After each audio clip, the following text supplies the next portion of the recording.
Pertanyaannya, Baik, pertahanan pertanyaan huruf C ya. Ya, pertanyaan untuk calon presiden nomor urut 1, Bapak Anies Baswedan. Pertahanan negara yang tangguh dapat dicapai dengan memanfaatkan teknologi siber, kecerdasan buatan dan satelit untuk informasi geospasial. Pertanyaannya, apa kebijakan paslon untuk mendapatkan akses teknologi dan pengembangannya guna memperkuat pertahanan Indonesia? Waktu menjawab selama 2 menit, Pak Anies, dimulai dari Bapak berbicara, kami persilahkan. Terima kasih. Sebelum saya menjawab pertanyaan itu, saya mengklarifikasi tadi data yang meleset. Maaf Pak Prabowo, angkanya terlalu kecil. Bukan 320 hektar, tapi 340.000 hektar. Saya klarifikasi. Kemudian itu pun salah. Melanjutkan Itu pun salah. atas apa yang Bapak, perlu saya sampaikan. Mas Anies, Pak Prabowo, jangan Pak Prabowo, Pak Prabowo, Pak Prabowo, mohon maaf, ini mohon nanti tenang ada dulu kesempatannya, hadirin. baik. Mohon tenang, Harap tenang. mohon tenang, Harap tenang. harap tenang, Baik, kita akan lanjutkan. harap tenang Ya. hadirin. Silakan, Bapak. Baik, ini adalah salah satu ancaman non-tradisional yang makin hari makin nyata dirasakan di Indonesia. Kita merasakan keluarga-keluarga kita, HP, komputer, menghadapi tantangan hacking. Karena itulah menurut kami perlu sekali kita membangun satu struktur pertahanan cyber yang serius. Dan ini tidak cukup dengan memberikan tugas pada sekelompok orang. Satu adalah dengan membangun satu sistem yang komprehensif, perencanaan komprehensif yang melibatkan seluruh lembaga termasuk komponen masyarakat. Yang kedua adalah pengadaan teknologi-teknologi terbaru, tapi kuncinya bukan semata-mata pada teknologinya, kuncinya adalah pada pelibatan semua secara semesta. Yang ketiga, yang tidak kalah penting adalah mekanisme untuk merespon balik apabila terjadi kondisi serangan, sehingga bisa memiliki kecepatan untuk recover, kecepatan untuk kembali dalam sistem ketika terjadi serangan-serangan cyber itu. Jadi menyusun ini, satu adalah melibatkan secara komprehensif, yang kedua menggunakan teknologi terbaru, yang ketiga sistem recovery yang cepat. Terima kasih. Baik, terima kasih Pak Anies. Kami persilakan kepada calon presiden nomor urut 2, Bapak Prabowo Subianto untuk menanggapi calon presiden nomor urut 1 dengan waktu 1 menit saat Bapak berbicara akan dimulai. Silakan Pak. Ya, sekali lagi ya saya berpandangan Pak Anies juga terlalu teoritis, semuanya bagus, indah, tetapi yang nyata tentang masalah AI, cyber, teknologi tinggi dan sebagainya adalah sumber daya manusianya, awaknya. Saya begitu jadi menteri, saya membentuk 4 fakultas baru di bidang science, teknologi, engineering, dan mathematics. Kita menyiapkan putra-putri kita terbaik untuk menguasai teknologi, untuk menguasai science, untuk menguasai artificial intelligence, untuk menguasai cyber. Bukan barang yang kita beli, kita harus kuasai know-how-nya, kita harus kuasai sistem yang harus kita pegang. Dan menurut saya itu adalah inti daripada masalah. Tidak hanya bicara-bicara yang baik-baik saja. Waktu sudah habis Pak Prabowo. Selanjutnya calon presiden nomor urut 3, Bapak Ganjar Pranowo untuk Baik, menanggapi. hadirin kami harap tenang. Hadirin kami harap tenang. Silakan Bapak Ganjar Pranowo untuk menanggapi jawaban calon presiden nomor urut 1. Waktu Anda 1 menit dimulai ketika berbicara. Yang pertama, kita mesti menguatkan BSSN. Dan kita penting untuk membuat security system yang baik. Bahkan selain membangun SDM dan infrastruktur yang baik, maka kecepatan internetnya dan coveragenya harus tinggi. Maka kalau kita kemudian membuat satu sistem infrastruktur yang bagus, jangan dikorupsi. Ini yang kemudian jadi persoalan. Maka tidak pernah selesai. Dan tentu saja LPDP itu punya potensi yang sangat tinggi untuk memberangkatkan orang-orang, anak-anak hebat ke sana. Namun demikian, ketika mereka sudah balik, mereka mesti diberikan ruang untuk bisa bekerja. BRIN bisa kita libatkan. Ya, mereka bisa membuat kolaborasi yang sangat bagus. Bahkan kemudian pengamanan di kepolisian, saya kira perlu cyber institution yang dipimpin oleh Jenderal Bintang 3. Dan kita perlu duta besar cyber. Baik, masih ada sisa waktu. Ya. Baik, cukup. Dan sekarang Harap tenang. hadirin harap tenang, kita berikan kesempatan kepada 3 orang capres kita untuk berbicara. Kami persilakan pada Pak Anies untuk menanggapi 2 capres sebelumnya. Silakan Pak Anies, waktu Ya. 1 menit. Memang benar, membangun sistem itu salah satunya. Satu adalah perangkat lunak, satu adalah perangkat kerasnya. Dan itu salah satunya adalah seperti disampaikan terkait dengan sumber daya manusia. Persoalannya, kalau tadi disebut ada yang teoritis, ada yang kedua tidak dilaksanakan. Jadi selama 5 tahun ini, apa yang dikerjakan dalam mempertahankan sistem cyber kita? Mohon tenang. Justru di situ letak problemnya. Jadi ketika anggaran yang begitu besar dialokasikan justru bukan untuk mempertahankan yang hari ini menjadi serangan paling modern yang terjadi. Ini adalah ancaman yang paling nyata dan dirasakan di seluruh keluarga, bukan hanya di sektor pemerintahan. Karena itu menurut kami, langkahnya investasi jangka panjang boleh, tapi manfaatnya itu baru dirasakan bisa 5 tahun, 10 tahun yang akan datang. Pertanyaannya hari ini dan kemarin apa? Dan itulah yang menjadi fokus kita. Segera siapkan sistemnya, segera siapkan orangnya, segera siapkan langkahnya. Baik, masih ada waktunya Bapak. Waktu Baik, habis. terima kasih.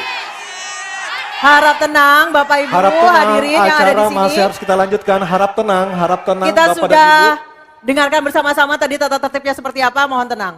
Kita lanjutkan, selanjutnya beralih ke pertanyaan kedua untuk calon presiden nomor urut 2 Bapak Prabowo Subianto. Untuk itu kami persilahkan kepada panelis Profesor Evi Fitriani untuk mengambil pertanyaan subtema di dalam fishbowl dan diperlihatkan kepada seluruh hadirin, moderator, dan para calon.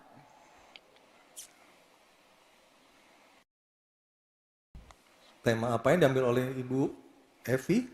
Kita lihat bersama-sama. Hubungan internasional. Baik, saya akan mengundang Ketua Panelis Profesor Hikmahanto Juwana untuk mengambil undian daftar pertanyaan dari fishbowl di sebelah kiri saya. Silakan Profesor Hik. A, B, atau C? Subtemanya hubungan internasional. C. Hubungan internasional C. Oke. Baik, kita Ambil. akan lihat hubungan internasional C. Ya, Baik, terima silakan kasih. Anissa. Masih tersegel. Masih tersegel dengan rapi. Bapak Ibu bisa melihat masih tersegel dengan rapi. Kita akan buka amplop pertanyaan sesuai dengan undian. Kami ingatkan kembali para calon presiden untuk mendengarkan dengan seksama karena pertanyaan tidak akan kami ulang. Pertanyaan untuk calon presiden nomor urut 2 Bapak Prabowo Subianto. Sebagai inisiator Dasar-Sila Bandung 1955, Indonesia menginspirasi dunia dalam membangun kerjasama selatan-selatan. Pertanyaannya, apa strategi paslon untuk menyusun peta jalan yang lebih konkret dalam memperkuat kerjasama tersebut? Waktu Silakan. menjawab 2 menit Pak Prabowo, kami persilahkan. Baik, dalam hubungan internasional yang utama bagi Indonesia harus tentunya kepentingan geopolitik kita dan kepentingan ekonomi kita. Karena itu yang utama adalah kita harus memperkuat ekonomi dalam negeri Indonesia. Kita harus menjaga kekayaan kita harus mengelola kekayaan kita harus hilirisasi supaya nilai tambah berpuluh-puluh kali naik. Kita kumpulkan kekuatan aset-aset dan keuangan kita sejahterakan rakyat kita, baru kita akan disegani, kita akan didengar oleh semua negara, terutama negara-negara selatan. Kita sekarang pun sudah jadi panutan bagi banyak negara di Afrika.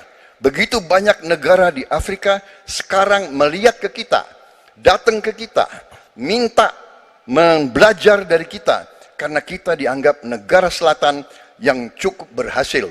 Inflasi rendah, pertumbuhan masih ada, neraca perdagangan kita bagus, surplus perdagangan mungkin 5 tahun berturut-turut, kita sekarang jadi panutan.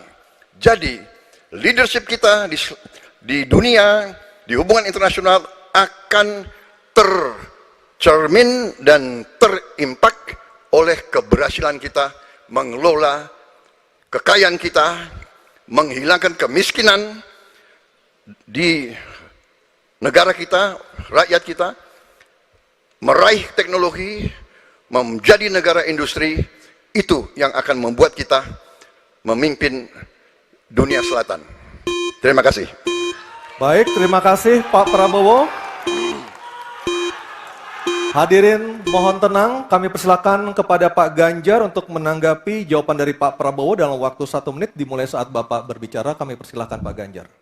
Selatan-selatan kita punya potensi yang hebat. Kita punya sumber daya alam yang sangat bagus. Kalaulah kita mau konsentrasi saja untuk bisa menuntaskan kekuatan yang berbasis pada sumber daya alam, ambil satu saja, teknologi baterai. Maka kalaulah kemudian kita akan bekerja sama dengan selatan-selatan, nikel kita miliki. Tapi boksit, ya, kita bisa share dengan beberapa negara yang lain. Ada juga litium umpama dengan Argentina. Maka kalau kemudian ini kita konsentrasikan penuh, betapa kekuatan ekonomi akan besar, ini menciptakan lapangan kerja, dan kita menyiapkan jemput bola SDM yang unggul untuk bisa meraih itu, dan kekuatan itu akan berimbas kepada rakyat kecil. 1, butuh lapangan kerja, 2, dia butuh daya beli yang baik, dan yang ketiga, mereka butuh pekerjaan karena ada lapangan kerja yang disediakan oleh pemerintah. Baik, waktunya habis. Baik. Harap tenang. Harap tenang. Selanjutnya giliran calon presiden nomor 1 Bapak Anies Baswedan untuk menanggapi. Waktu Bapak 1 menit dimulai ketika berbicara. Penjelasan tadi tidak menggambarkan tentang peran Indonesia di selatan-selatan. Itu hanya menggambarkan apa yang disampaikan Pak Prabowo tentang bagaimana kita membangun Indonesia. Dan ketika kita membangun dengan baik, tidak otomatis lalu jadi contoh. Yang harus dilakukan adalah seperti yang dilakukan ketika era Bung Karno pada waktu itu, Ali Sastroamidjojo. Apa yang dikerjakan? Merangkul semua. Membawa apa yang menjadi agenda selatan-selatan, bukan menceritakan agenda kita. Semua orang bisa baca di Google tentang apa yang kita kerjakan. Tapi kalau kita menjangkau pemimpin-pemimpin selatan-selatan, dan presiden menjadi panglima diplomasi, bukan sekedar hadir di forum-forum menjadi salah satu penonton, salah satu hadirin, tapi datang ke sana membawa, ini agenda selatan-selatan. Apa misalnya? Kita berhadapan dengan climate crisis, yang biaya untuk menghadapi climate crisis itu tinggi sekali. Dan ketika kita bicara dengan selatan-selatan, yuk kita bicara dengan utara. Bagaimana membiayai climate crisis sebagai satu kesatuan. Indonesia jadi pemimpin selatan-selatan. Baik. Baik, tenang. Hadirin kita harap tenang. Kembali kami berikan kesempatan kepada Bapak Prabowo untuk menyampaikan tanggapannya atas jawaban dari 2 capres sebelumnya. Kami persilakan Pak dalam waktu 1 menit. Saya kok banyak setuju dengan Pak Ganjar ya. Ya, kalau benar masuk akal, saya setuju. Kalau ngomong-ngomong ya kumaha. Ya, jadi leadership, apakah negara, apakah perorangan, tapi terutama juga negara, harus dengan contoh, ingarso sung telodo. Kita mau mimpin, kita mau bawa agenda, kita mau cerita, itu cerita, omon, ya. Tak bisa. Kenapa negara-negara selatan sekarang melihat ke Indonesia? Karena kita berhasil membangun ekonomi kita. Jadi tidak hanya omon, kerjanya omon saja, nggak bisa, tidak bisa. Baik. Waktu habis, Ingarso Pak sung Prabowo, telodo. waktu habis. Baik, harap tenang dulu. Kita akan beralih ke berikutnya. Baik, selanjutnya. Hadirin, mohon kerjasamanya untuk tetap tertib. Mohon kerjasamanya sekali lagi. Baik, selanjutnya kita beralih ke pertanyaan untuk calon presiden nomor urut 3, Bapak Ganjar Pranowo. Untuk itu kami persilakan panelis Bapak Imade Andi Arsana untuk mengambil pertanyaan subtema di dalam fishbowl, dan setelah terambil boleh langsung diperlihatkan. Ya, sudah ada 2 subtema yang kita bahas. Ini adalah yang ketiga, Anissa ya, dan juga pemirsa. Subtema apa yang diambil? Keamanan. Keamanan. Baik, untuk melengkapinya saya akan mengundang panelis Dr. Ian Montratama untuk mengambil undian daftar pertanyaan dari fishbowl di sebelah kiri saya. Kita akan lihat huruf apa yang diambil oleh Dr. Ian Montratama. Huruf C. Oke, keamanan huruf C, Anissa. Keamanan huruf C. Di Oke. depan, iya. C Masih tersegel. masih tersegel. Oke, silakan Aryo. Baik, saya buka keamanan huruf C. Dari suara juga masih tersegel. Masih Mas, ya? tersegel dengan rapi.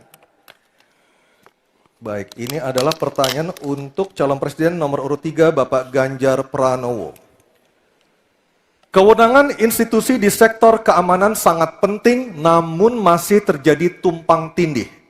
Pertanyaannya, bagaimana komitmen paslon terhadap penataan institusi pertahanan dan keamanan? Terima kasih. Membereskan yang tumpang tindih. Dan itu harus dimulai dari pemimpin yang punya komitmen untuk membereskan. Siapa dia? Pemimpin tertinggi, Presiden. Maka kalaulah kemudian kita bicara pertahanan yang ada di laut, maka sekian lembaga yang ngurus laut mesti disatukan dalam sebuah wadah Coast Guard. Ketika kita bicara keamanan dan tumpang tindih, maka keamanan wilayahnya ada di kepolisian. Saya mengapresiasi umpama dalam konteks terorisme. 2023 relatif tidak ada. Kita berikan apresiasi itu kepada kepolisian. Ketika kemudian terjadi pada situasi belahan Indonesia yang lain yang membutuhkan, katakan bantuan dari TNI, maka disitulah kemudian on call mereka. Kami butuh bantuan, maka dibantu. Tapi pada sisi yang lain, pembenahan yang tumpang tindih ini, di daerah sebenarnya juga bisa disupport agar keamanan bisa berjalan dengan baik. Siapa mereka pelaksana di daerah? Forkompimda. Kita tidak pernah membiarkan situasi negara diurus oleh pusat saja. Kita mesti mengambil inisiatif karena peran-peran sampai tingkat lokal itu ada. Bahkan tokoh masyarakat, tokoh agama mesti kita lakukan. Maka seluruh yang tumpang tindih dari sisi regulasi, 1 perlu harmonisasi, 2 perlu sinkronisasi. Dan pada tingkat tidak ada keputusan, maka pemimpin tertinggi harus berani mengambil keputusan itu. Sehingga tumpang tindih yang selama ini selalu saja menjadi perdebatan yang tidak ada hentinya, maka diselesaikan di meja presiden. Dan itu saya kira sikap yang paling jelas untuk membereskan persoalan ini. Apapun dalam konteks eksekutif, maka pemimpin tertinggilah yang harus mengambil keputusan. Kecuali kita mesti berbicara dengan DPR, maka kita akan duduk bersama untuk membicarakan secara regulatif. Waktunya habis. Baik, terima kasih Pak Ganjar. Ada waktunya, harap tenang. Kami persilakan kepada calon presiden nomor urut 1, Bapak Anies Baswedan untuk menanggapi jawaban dari Pak Ganjar dalam waktu 1 menit. Kami persilakan Pak Anies. Menurut hemat kami harus dirumuskan apa tantangan dan ancaman keamanan Indonesia di tahun-tahun ke depan. Dengan itu dirumuskan, maka kita tahu apa ancamannya. Lalu dari situ kemudian kita lihat bagaimana badan-badan yang selama ini ada diatur untuk merespon atas tantangan itu. Kalau kita hanya menata ulang tanpa memikirkan apa ancaman barunya, maka kita tidak lebih dari sekedar menyelesaikan urusan organisasi. Yang sesungguhnya dibutuhkan adalah bagaimana organisasi itu diatur untuk merespon tantangan. Jadi nomor 1, rumuskan itu. Kemudian yang kedua, yang tidak kalah penting, libatkan semua unsur yang terbiasa di dalam menyusun ancaman tantangan organisasi. Sehingga kemudian penataan organisasi badan-badan bukan semata-mata karena selera pemimpin, tapi karena merespon atas ancaman itu. Dengan begitu, penataannya akan sesuai kebutuhan. Terima kasih. Waktu 1 menit sudah habis. Baik, terima kasih. Selanjutnya giliran calon presiden nomor urut 2, Bapak Prabowo Subianto. Hadirin kami harap tenang terlebih dahulu. Ada waktunya untuk menanggapi jawaban dari Capres nomor urut 3. Waktu Bapak 1 menit dimulai ketika berbicara. Baik ya, sekali lagi saya harus mengatakan, saya kok banyak sependapat dengan Pak Ganjar. Jadi benar tumpang tindih harus diselesaikan oleh pimpinan tertinggi dan itu saya kira bisa ya. Tapi benar saya juga harus mengatakan kita harus apresiasi prestasi TNI dan prestasi Polri dalam menjaga pertahanan keamanan, dalam mengatasi berbagai peristiwa-peristiwa yang pelik. Harus kita akui, menghadapi terorisme, bom Bali, Peloso, dan sebagainya. Untuk itu, saya kira kalau saya dapat mandat, saya akan perbaiki kualitas hidup TNI, kualitas hidup Polri, memimpin supaya TNI dan Polri menjadi yang terbaik yang bisa kita bangun. Dengan keunggulan TNI dan Polri, Polri langsung di bawah Presiden, kita akan Waktunya habis, berbuat Bapak. yang terbaik untuk rakyat kita. Terima kasih. Selanjutnya kita kembali ke calon presiden nomor urut 3, Bapak Ganjar Pranowo untuk merespon Mohon tenang. tanggapan dari kedua capres tadi. Waktu Anda 1 menit dimulai ketika berbicara, silakan. Ketika overlap kelembagaan ditanyakan kepada saya, maka saya sudah pelajari apa yang ada. Data, kondisi sosiologis, konflik antar kelembagaan, itu bukan tiba-tiba turun dari langit. Karena kami sudah baca datanya, kami melihat prakteknya, pengalaman kami 10 tahun di DPR dan 10 tahun di gubernur, cukuplah sudah untuk membuat analisis kondisi sosiologis yang ada. Maka tidak perlu lagi kita akan mengundang lebih banyak orang untuk meneliti starting from zero. Ini starting from the end.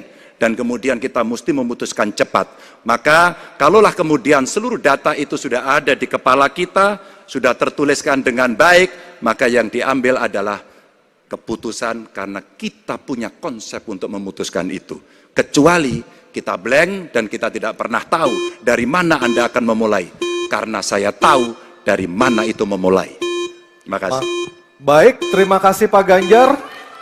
3 capres sudah memberikan jawabannya di segmen ini. Kita akan jeda terlebih dahulu dan kita masih akan terus kembali, Anissa ya. Betul, sejumlah gagasan nanti akan kembali disampaikan oleh para calon presiden 2024 dalam jawaban dan tanggapan para calon presiden. Kita nanti usai jeda dan pemirsa tetap bersama kami di debat Ketiga calon presiden pemilu tahun 2024.